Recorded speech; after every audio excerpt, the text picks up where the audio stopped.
riders. Going a little nighttime riding. Nighttime riding. Welcome back. Alright, we're going up this hill, and it's called Giant's Despair. Giant's Despair. That's right. It's we do hill climbs here in the summertime. That's pretty well known in the area. Wilkes-Barre area here on the outskirts of town. Starting position is right around here. You start here and you go up the mountain. And we're gonna go up. Let's get it.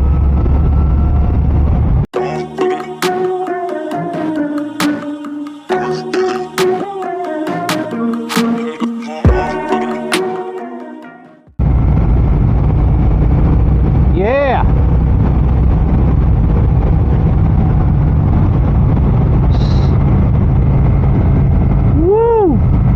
Watch this turn right here. Check this out. See all these skid marks here? Woo! Downshift. There we go. Check it out.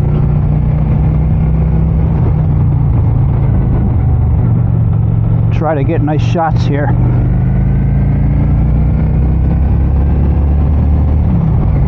Woo! Uphill climb. Whoa! Whoa! Back end skidded out a little bit there. Woo! A little too crazy. Alright, sorry. Sorry. I decelerate a little too fast. A little too fast on the deceleration. Up, right here. There's the end. That was the finish line right there. From what I understand, the champion of that uphill climb has an old F1 race car, Formula One car. I believe it's old, like 90s, late 80s, 90s F1 old. Nice little passage back here. We'll keep going. I can't believe I slid my back end out. What a jerk off. What a jerk off. Dumbass.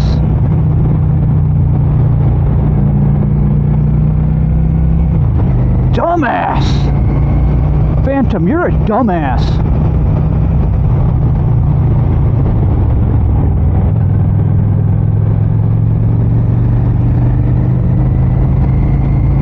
I downshifted too long. I wasn't used to the, I didn't practice that at all. I only took the bike up there once. Here's another one. I'm not on my game. None of my game, folks. I'm taking these turns way too sloppy. But anyway, that's it. That's Giant's Despair. I'll definitely be doing that again. I'll practice a little better this time. I gotta look out for deer up here. This is the top of the mountain here. Going up, it's much more fun than going down. Going down can be dangerous. I mean, I slid my back end out going up of it. How the hell am I gonna go down it? I don't know. Crazy. Crazy. Crazy, crazy, crazy. At nighttime, unpracticed, not on my game, dummy. Dumb.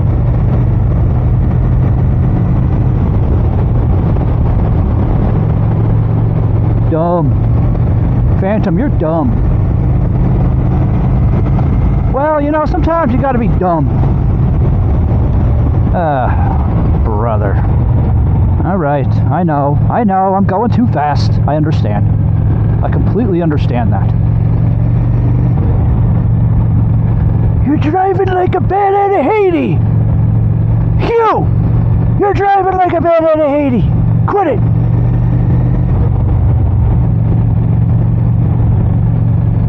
guys remember that commercial? I'm probably too old. I'm just too old. Ay, ay, ay. Who's downshift? That might be good. That might be a good idea. I'm just gonna downshift. A little cold, a little chilly up on the top of the mountain, I don't mind telling you. Yeah, Giant's Despair. What do you guys think? It's a good hill climb. Good hill climb. Those curves are pretty wicked. Trust me. You know, almost bit it there. Almost bit it.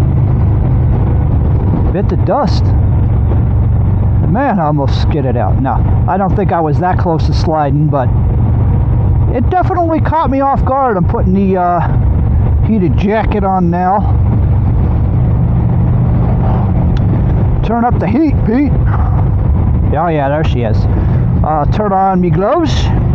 Turn me gloves on there. SpongeBob, me boy. You're spending on me hard-earned cash. Yeah. Gloves powered by hot wire, along with the jacket liner. Hot wired. I gotta turn on the other glove here. I need to catch some speed. Crack on. Oh, there we are. There we are. Downshift. So, how's the picture? Not sure how this nighttime ride will go. Never had the camera on in the nighttime.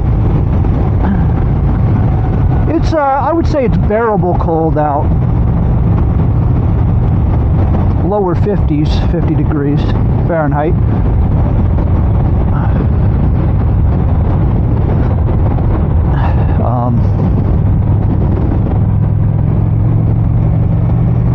Going to 115, the same way you would go to Pocono Raceway from here, from Wilkes-Barre. You would want to go 115 north,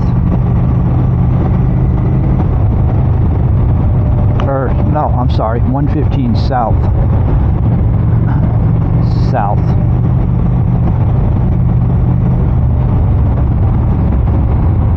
But if you get behind a slow car on 115, you're going to follow that slow car all the way for, I'm going to say about 15 miles. I think it's further than 10 miles. I do want to say that. It might even be 23. Oh yeah.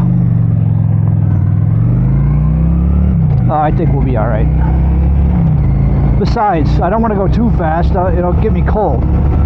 You know, the wind will just beat me the hell up. So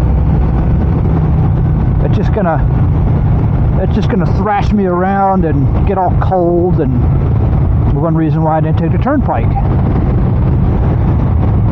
So that way my heated gear has time to heat me up. But when the wind is taking all the heat away from the jacket, you know, that kind of defeats the purpose of having the heated gear on. If the wind is just going to go, wah, it's just going to take it away. There, you know, we don't want that. So now there is deer up here too. Big game land up here. You got to be careful. And the deer are big. A lot of cars will feed the deer, you know, passerbyers will feed them. They're big, they're monstrous. And they're so used to having cars around, you know. They're used to having spotters spot them, you know, look at them. They're not protected there, but they seem comfortable.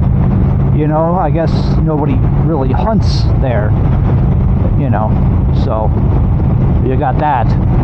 But yeah, you know, they're so big that they got to be getting fed by something or somebody, you know, so.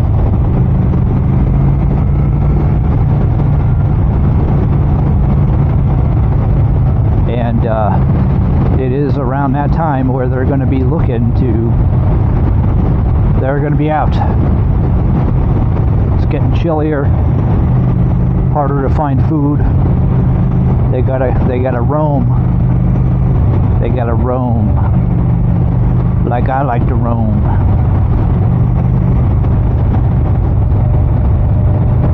This route 115 is not a bad route. I'm not going to take it all the way up. I could take it almost all the way up to where I need to be. Yeah, this Francis E. Walter Dam. There's down that road there's deer, game land, deer near the dam. And you could actually drive right up to the deer. You could almost reach your hand out and pet them. That's how used they are to humans being around in cars. So they don't give a squat whether you're there or not. They're going to be on the road.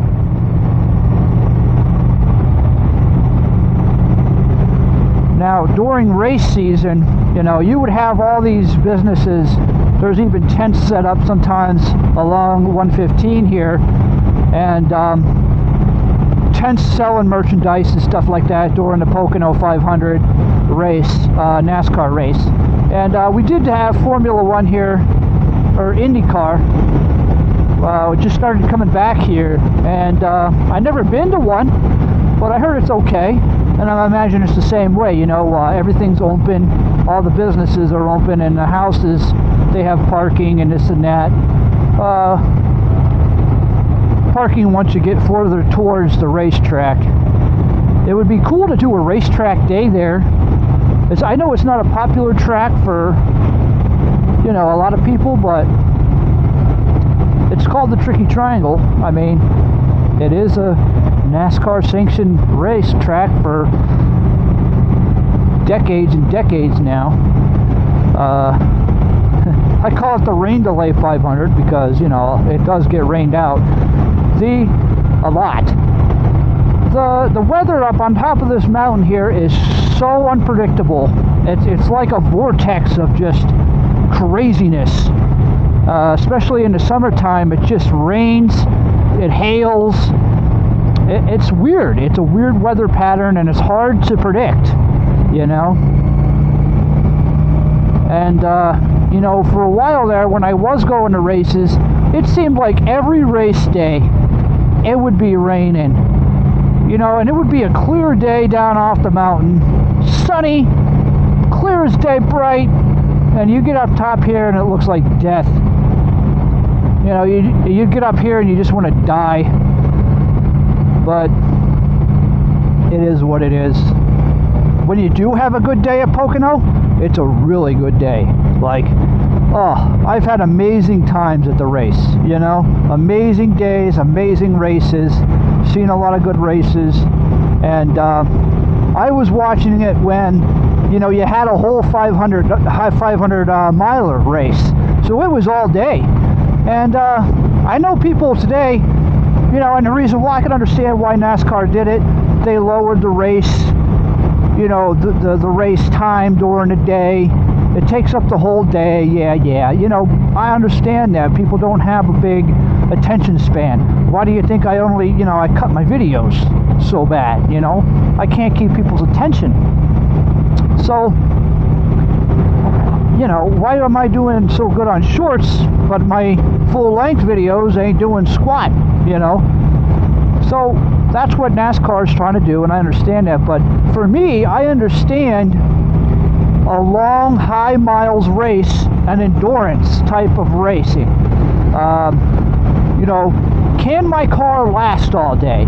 What is my pit strategy to last a whole 500 miles of this thing, And sure, it's boring, you get out in front, somebody gets out in front, and they just stay there, and the race goes on and on and on. But you got to think of it, yeah, he's out in front, but he has to figure out how to stay there. Is the fuel going to last? Is his tires going to last?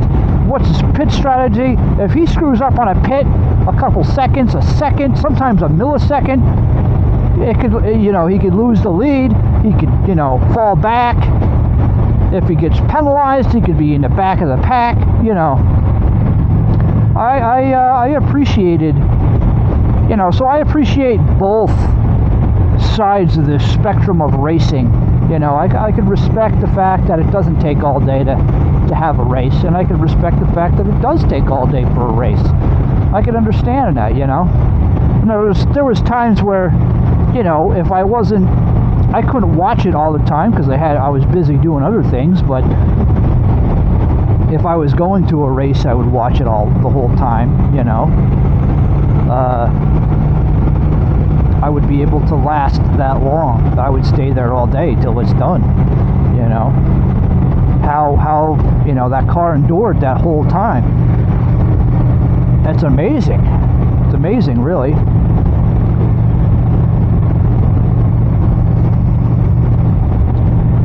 Under all those extreme pressures, and the machine is still able to keep up, to keep going. Crazy.